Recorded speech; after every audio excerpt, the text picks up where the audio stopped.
O episódio a seguir contém spoilers da série da Netflix Jeffrey Dahmer, não é indicado para pessoas sensíveis e não deve ser ouvido perto de crianças.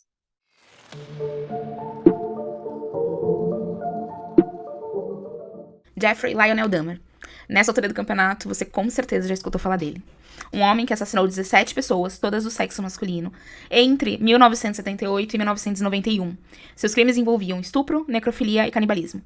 Jeffrey foi condenado à prisão perpétua, morreu assassinado dentro do presídio depois de cumprir quase 3 anos de prisão.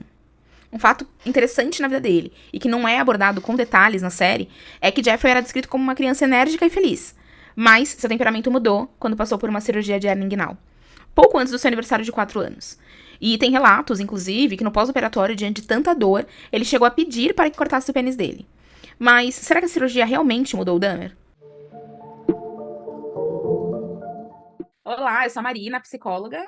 E eu sou a Ana, também psicóloga, e nós estamos aqui no primeiro episódio do Filmes no Divã. Já segue a gente também no Instagram, @filmesnodivã.pod, sendo POD, de podcast. Manda lá as sugestões que vocês têm também, de filmes, séries, para nós podemos analisar aqui, né? Mas vamos ao que interessa, Marina. Você me Sim, contou que foi muito difícil para você assistir a série do Jeffrey Dahmer, né? Conta um pouquinho pra gente foi. como é que foi isso. Foi difícil. Então, assim, eu acho que é uma dificuldade mundial até, né? Assistir a série não foi fácil. Mas o que aconteceu? Eu até me certifiquei antes, eu não sei se você lembra que eu cheguei pra você, eu perguntei assim, mas esse rapaz do primeiro episódio, ele morre, assim, né? O Jeffrey vai matar É. ele? E aí você me confirmou, não, não vai. Aham. E aí foi ali que eu consegui assistir aquele primeiro episódio. Mas o que eu pensava muito, assim, pra que eu vou. Né? Eu vou criar um certo vínculo, talvez, ali com o personagem, porque eu acabo me entregando muito quando eu assisto séries e filmes, eu crio um vínculo ali. E aí eu Uhum. pensava, mas pra que eu vou criar esse vínculo se daqui a 40 minutos, que vai acabar esse episódio, ele vai morrer?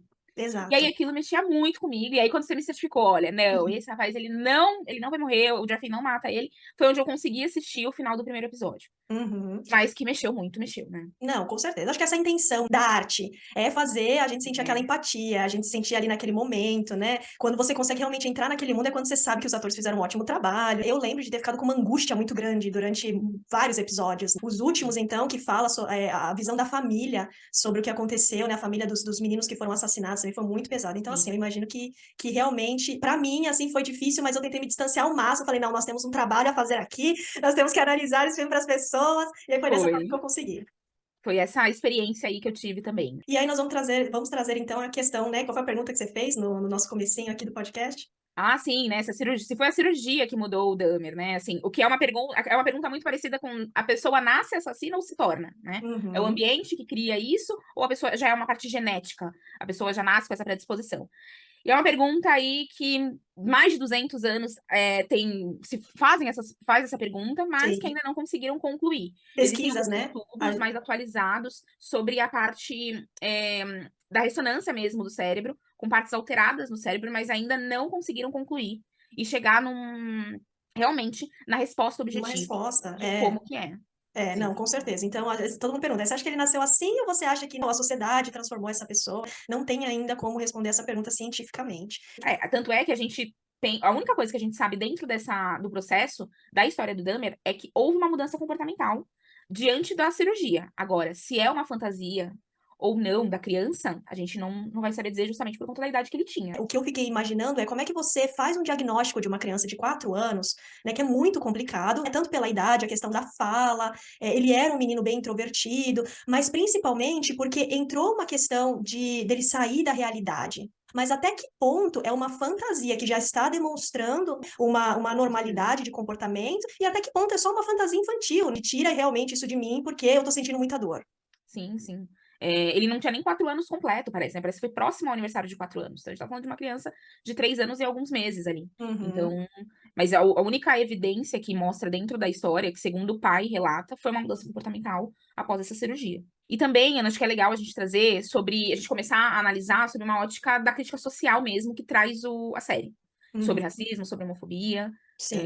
Tem, inclusive, uma das cenas que acaba mostrando justamente que uma das vítimas que ele tentou, foi um cara que conseguiu se safar ali da situação, foi isso, né? O primeiro que escapou. Na verdade, o que foi até a delegacia. Ele só conseguiu escapar porque a avó acabou intervindo, ficou ali junto com ele, mas era pra ele ter sido uma vítima também. Porque ele fala, será que eu entendi bem? Você vai acreditar em um branco com ficha criminal ao invés de um negro com ficha... É isso que você está dizendo? Então, assim, de um lado, a polícia, um cara branco, olho claro, enfim, com ficha criminal, e o outro, um cara preto, sem ficha criminal, e mesmo assim a polícia vai e acredita, né, assim, desvaloriza o que aquele cara, o que aquela vítima estava falando, né? Então ele Sim, traz bem essa crítica, eles deixaram bem pontuado essa crítica social na série. sim. Inclusive, tem uma entrevista no YouTube feita pela Netflix com Evan Peters, que é o ator que faz o papel do Jeffrey Dahmer, e ele deixa bem claro de que o filme é uma crítica de como nós falhamos como sociedade de ter a oportunidade de prender o Jeffrey Dahmer muito antes de vários outros, de vários crimes que ele cometeu, ou seja, poderia ter evitado muitas outras mortes, mas por questões de racismo, por questões de homofobia, que fica muito claro durante toda a série, ele acabou saindo impune em muitos momentos. Tem, inclusive, quando você fala sobre o próprio personagem, né? Eu também vi uma entrevista com ele que ele fala que ele faz terapia, fez antes, durante e depois. E o quanto ele teve dificuldade em entrar no papel. Então, ele fala que a terapia ajudou muito ele a entender quem ele era, quem era esse personagem, mas que depois de ter feito todas as gravações, ele até intensificou a terapia para ele poder sair do personagem. Foi difícil entrar e foi difícil sair de tanto que mexeu com ele, né? Então, a Nossa, terapia é que interessante, presente que interessante. Eu não de sabia novo. disso. Deve ter sido muito difícil para ele, realmente Sim. fazer essa série. Se pra gente, pra assistir, foi difícil, imagina fazer, né? Aham, e como a gente estava comentando, né, justamente, se nós conseguirmos nos sentir angustiados dessa forma, é porque ele conseguiu entrar muito bem no papel, Verdade. senão nós falaremos, isso aí não é real, nossa, que negócio forçado, e não Sim. foi o caso.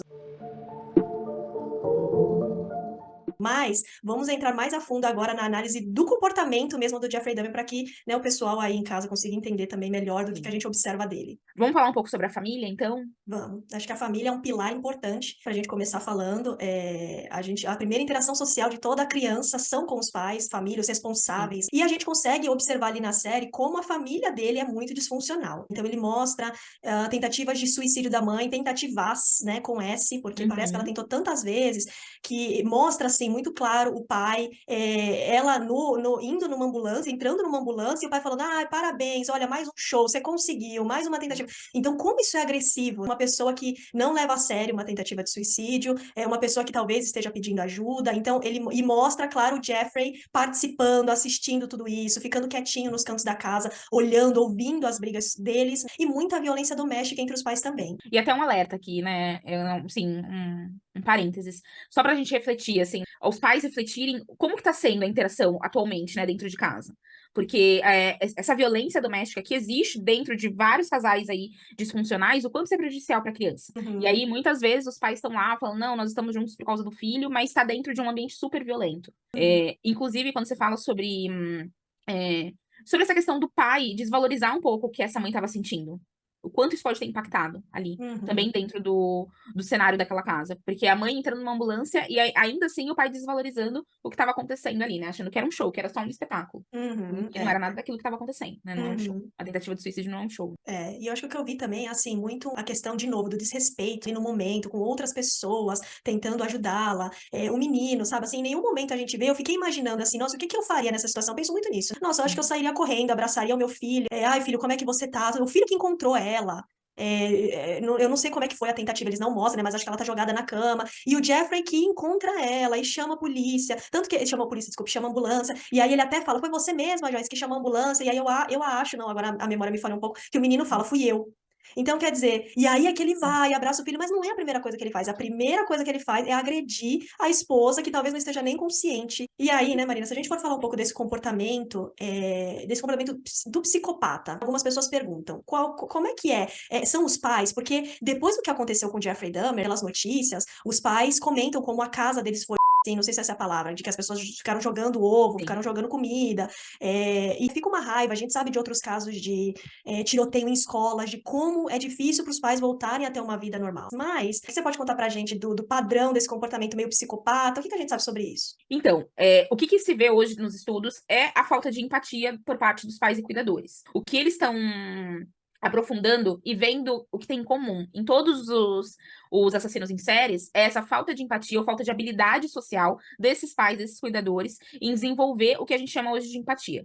Então, quando você me traz até a recordação da série, onde o pai tá ali, a mãe tá entrando numa ambulância depois de uma tentativa de suicídio, e mesmo assim ele tá ali ofendendo ela, agredindo ela verbalmente, aí já percebe o quanto esses pais tinham uma empatia super reduzida. Na Uhum. própria terapia de casal, uma das habilidades sociais uma das que mais acaba sendo trabalhada é a empatia. Que é da pessoa entender, ou perceber, ou compreender o que o outro tá sentindo, o que o outro tá falando. Uma questão de parafrasear, é o que a gente também bate muito na tecla, que é de você se certificar do que o outro tá falando. Calma aí, o que eu tô entendendo do que você tá me falando é isso, isso e isso. Isso também é empatia, porque uma empatia, ela tá muito ligada também ao remorso. Então, muitos assassinos em séries, né, na verdade, não têm remorso, porque não tem empatia. Eles não Uhum. entendem o que é compreender o sentimento do outro. E isso Uhum. vem justamente por conta do vínculo primário ali com os pais e cuidadores, que na série acaba mostrando a forma como esses pais do Jeffrey não tinham empatia ali. Não ensinaram ele, também não, provavelmente esses pais não foram ensinados o que que é ser empático, e muito menos passar isso para os filhos, já que eles não tinham essa empatia. Uhum. É, e a gente percebe que, assim, não é uma coisa que era só entre o casal, era algo que se estendia aos filhos também, de perceber ali o que que o Jeffrey estava precisando, o que ele estava tentando pedir ajuda, tentando pedir socorro, mas os pais não davam essa abertura para ele poder falar sobre isso.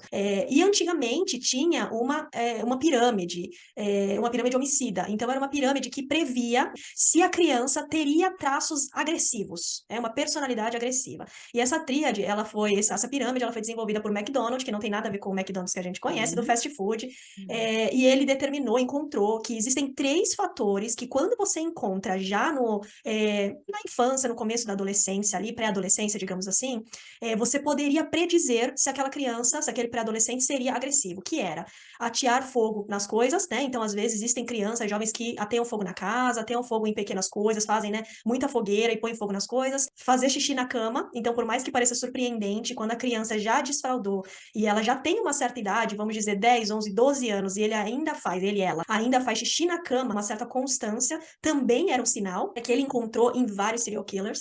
E tem um terceiro ponto, qual que era o terceiro ponto? Era atear fogo, Matar animais. matar pequenos animais, isso. Isso. Então, quando eles começam a matar pequenos animais, é quando começa a se perceber um comportamento já mais agressivo. O que, de certa forma, não mostra na série. Não mostra o Jeffrey matando esses bichinhos, mas mostra o interesse dele pelos animaizinhos que já estavam mortos. Mas, acho que vale a pena a gente colocar, né, Marina, que é muito importante que as pessoas não se prendam só nesse fator, só nessa pirâmide. Porque ela, apesar de muitos serial killers, talvez a maioria, apresentou essa pirâmide logo na infância, na pré-adolescência, ele não pode ser o único fator de análise para a gente dizer, você fez essas 3 coisas e agora você vai ser uma pessoa agressiva, Sim. já vamos prender esse pré-adolescente. Não é assim que funciona. Sim. Nos estudos, eles acabam deixando, assim, parece que a amostra que eles fizeram da população ainda foi pequena para colocar como algo certeiro, né? Como realmente a tríade de homicida, esses 3 fatores de uma criança fazem com que ela realmente seja um assassino em série no futuro ou algo parecido. Porque por conta da amostragem da população que foi pequena na pesquisa.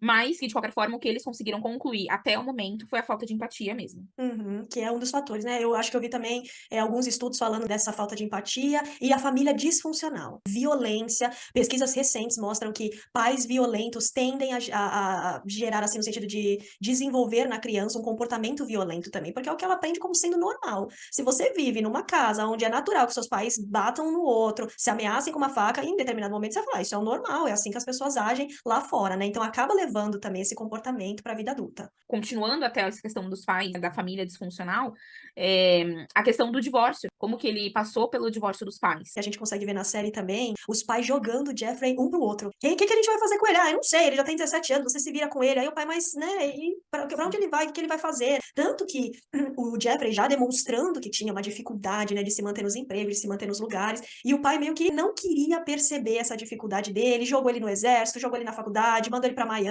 tava o tempo todo tentando jogar ele pra algum lugar. Nossa, é verdade. É bem lembrado essa parte também, né, assim, do quanto ele foi jogado para vários ambientes e que ele não conseguia concluir nada, no final das contas, Uhum. né. Ele não conseguia fazer parte, nem ser parte de nada. Ele o tempo todo, as coisas não davam certo, ele voltava e os pais, né, ou o pai, que é o quem mais aparece na série, não conseguia enxergar ou não queria enxergar. Sim, a resistência ali, né. E Uhum, assim, além dele não se sentir pertencente, muito falou, né, muito se fala também na série e na história dele, o envolvimento dele com o álcool. Então eu uhum. não sei também o quanto isso, acabou fazendo com que ele não conseguisse finalizar as coisas também. Porque ele ia sempre pro caminho. O álcool abastecia ele de certa forma. Sim, e inclusive o álcool, ele tem essa questão de ser usado, né? Álcool e drogas, eles têm um histórico dentro das doenças mentais de serem usados como um mecanismo de defesa, digamos assim. Então, uma defesa contra alguma coisa, justamente por isso que tem esse nome. Então, ele muito provavelmente usava o álcool para poder lidar com esses sentimentos, esses impulsos de querer matar alguém, ou de repente já ter uma vontade ali na questão sexual, de ter relações sexuais com o corpo da pessoa morta, que a gente chama de necrofilia. E pode ser que ele já sentia e usava o álcool para tentar diminuir essa vontade, para tentar controlar. Então, de novo, um mecanismo de defesa contra essa vontade que ele sabia. Ele deixa claro o tempo todo que ele sabia que o que ele estava fazendo era errado. Já puxando o gancho, inclusive na série começa a mostrar isso, que ele já bebia desde adolescente, ou seja, quando nos Estados Unidos ainda não era permitido beber, que é a idade é 21 anos, e ele bebia desenfreadamente.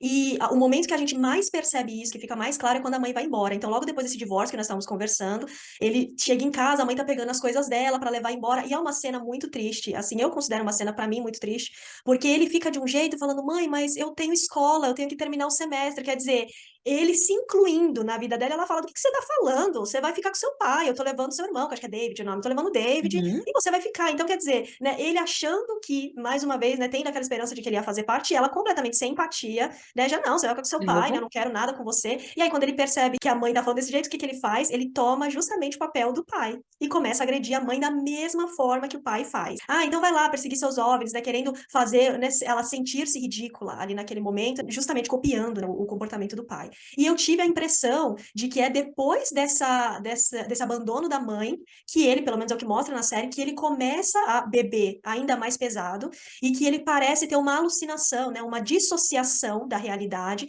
tendo alucinações visuais e auditivas. Entendi. Dentro dessa própria cena do divórcio, os pais acabam deixando ele praticamente sem comida, sem dinheiro, sem nada, assim, né? Com Sem uma nada. geladeira quebrada. Uhum. Enfim, bem reforça a questão zero empatia, assim, né? O quanto eles foram Uhum. zero empáticos com Sim. ele durante toda a Reforça vida. reforça muito esse sentimento de abandono. Você imagina, a sua mãe levou o seu irmão, o seu pai você não sabe onde é que está, que na série não fala, mas depois lendo sobre o caso, fala que o pai foi para um hotel, né, Motel. depois do divórcio, e o menino em casa, ninguém se preocupa em ligar para saber como é que ele está, se ele precisa de alguma coisa, né, simplesmente esquecem que tem um filho.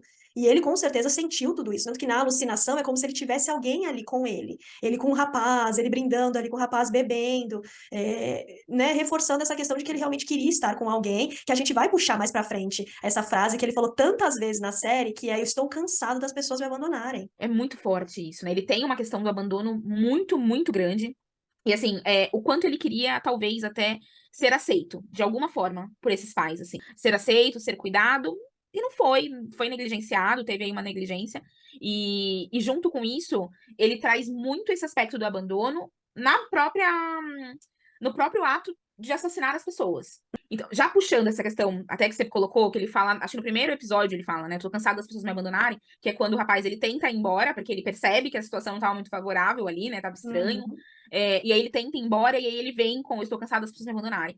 O quanto que também o próprio Jeffrey, ele encarou o abandono já desde cedo, né? Então foi o que Uhum. você contou, aos 17 anos, ele fica sozinho, já foi um dos primeiros maiores abandonos ali que ele já deve ter sentido na vida. Uhum. E ali ele continua com um processo de abandono, de abandonar a questão do exército, de abandonar a faculdade. Então, o abandono é muito repetitivo dentro Uhum. do comportamento Constante. dele.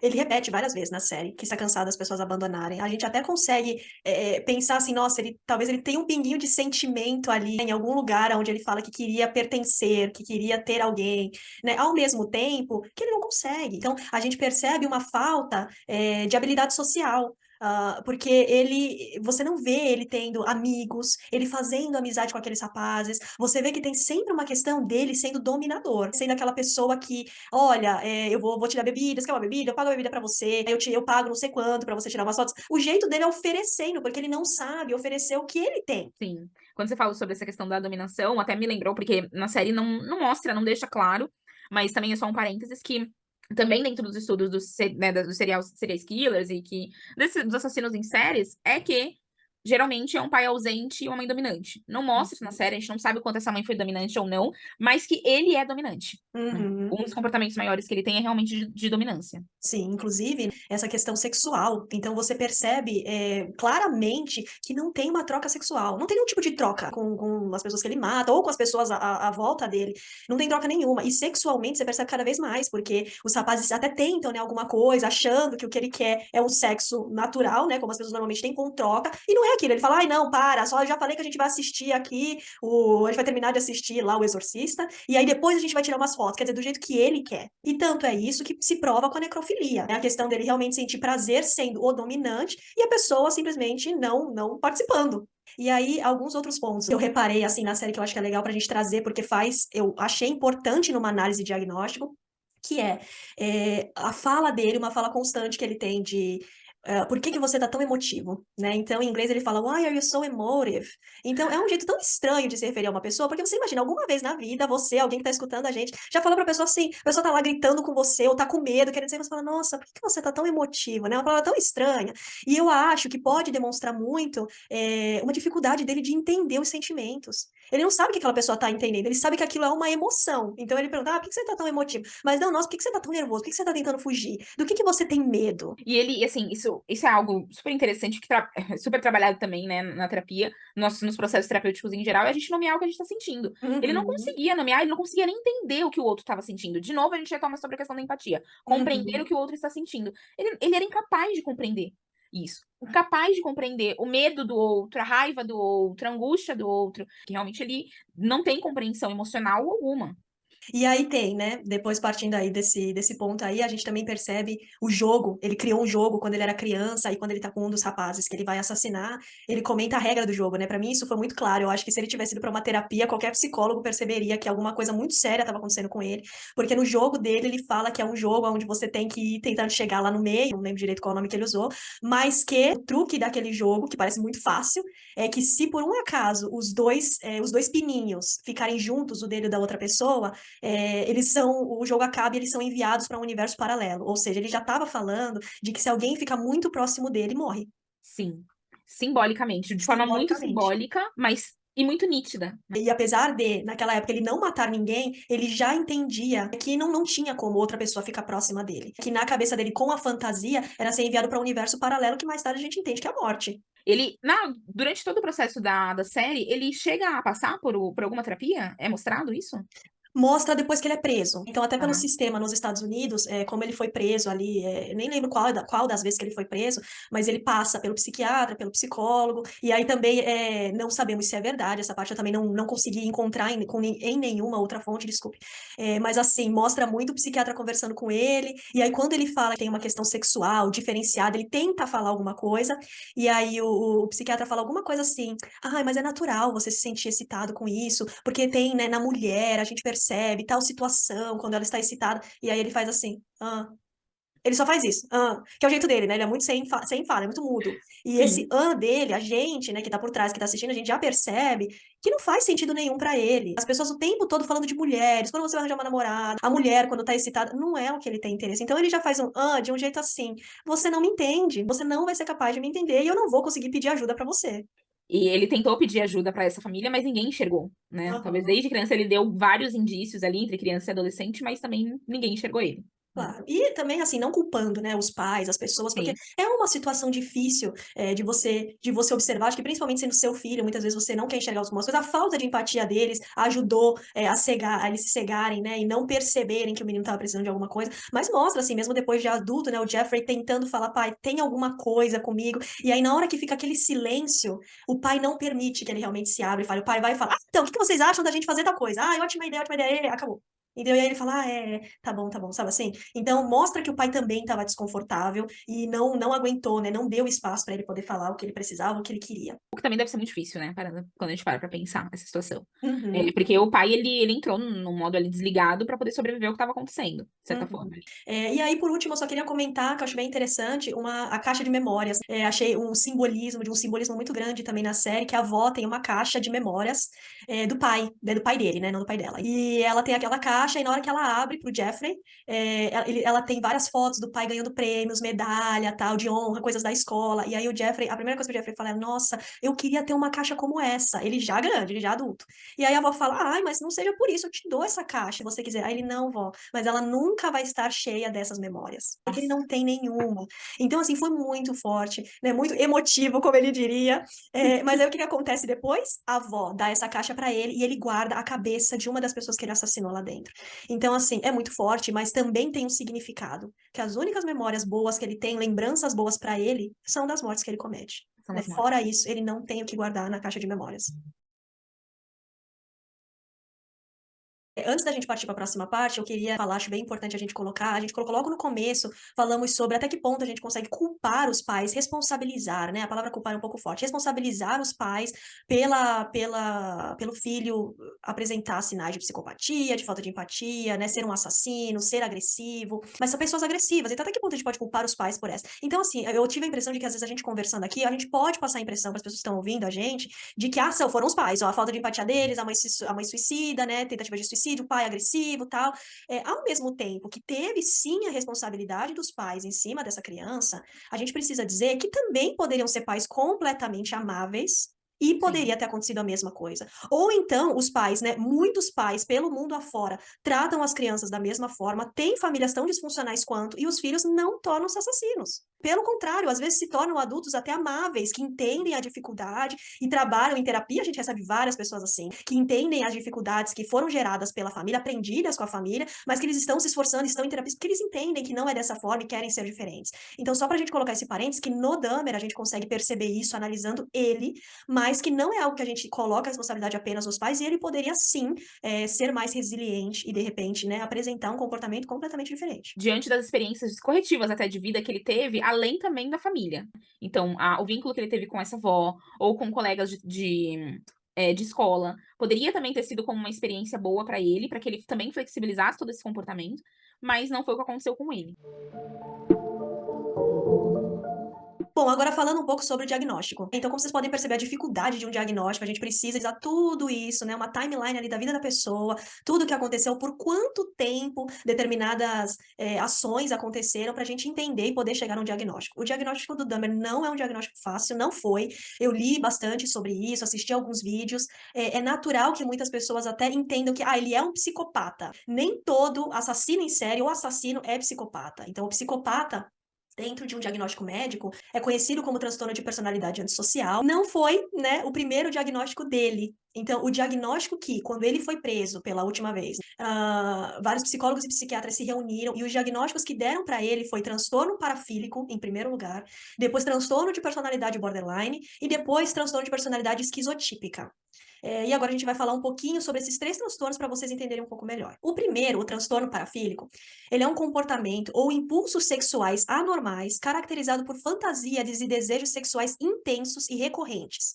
Os transtornos parafílicos, eles podem comprometer seriamente a capacidade de atividade sexual afetuosa e recíproca. Os parceiros das pessoas com transtorno parafílico podem sentir-se como um objeto ou como se fossem elementos sem importância ou desnecessários na relação sexual. Já o transtorno de personalidade borderline, ele é caracterizado por um padrão generalizado de instabilidade nos relacionamentos interpessoais e instabilidade na autoimagem, além de flutuações extremas de humor e impulsividade. Impulsividade foi o que a gente viu o tempo todo na história dele.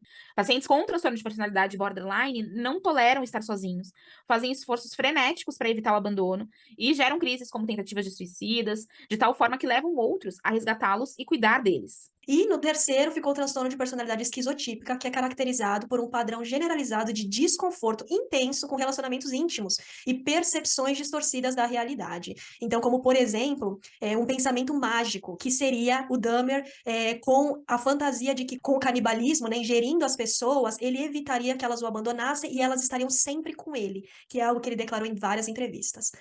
É uma maior desorganização do pensamento e da fala do que aqueles que ocorrem em outros transtornos de personalidade. Então é interessante isso, porque difere, inclusive, justamente do transtorno de personalidade antissocial. Porque dentro da personalidade antissocial, a gente encontra muito manipulação.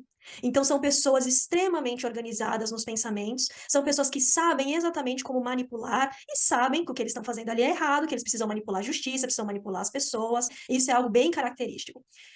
Já o Dahmer, né, ele não entraria nisso porque ele não era bom manipulador e essa desorganização do pensamento, ele não sabia explicar direito o que ele pensava, o que estava acontecendo, enfim. E é o que iria, provavelmente, difere ele na maior parte do que a gente considera psicopata para um transtorno aí parafílico, uma pessoa que tem mais interesse em ter relação, um prazer sexual. Bom, então é isso, chegamos ao final do nosso primeiro episódio, infelizmente, precisamos de uma vozinha triste, né, no final. Vamos ter que encontrar essa vozinha triste pra colocar Claro, aqui. vamos. E aí eu queria dar para vocês, né, nós queríamos falar para vocês algumas indicações, então nós indicamos Por Dentro da Mente de um Criminoso, que você pode encontrar na Netflix, bem interessante, fala bastante coisa, se você gosta de true crime, você vai amar. E também um podcast que a gente ouve, a gente gosta bastante, que é o Modus Operandi. As meninas do Modus falaram bastante sobre o Jeffrey Dahmer, dois episódios, o segundo acho que tem mais de 2 horas, então se você gosta, se você tem interesse, vai lá, escuta, escreve para elas que vocês vieram da gente também, assim elas convidam a gente para participar de um episódio delas, nós queremos convidar elas também, então já sabe, ajuda Nossa, a gente. gente, estamos aqui. Aham.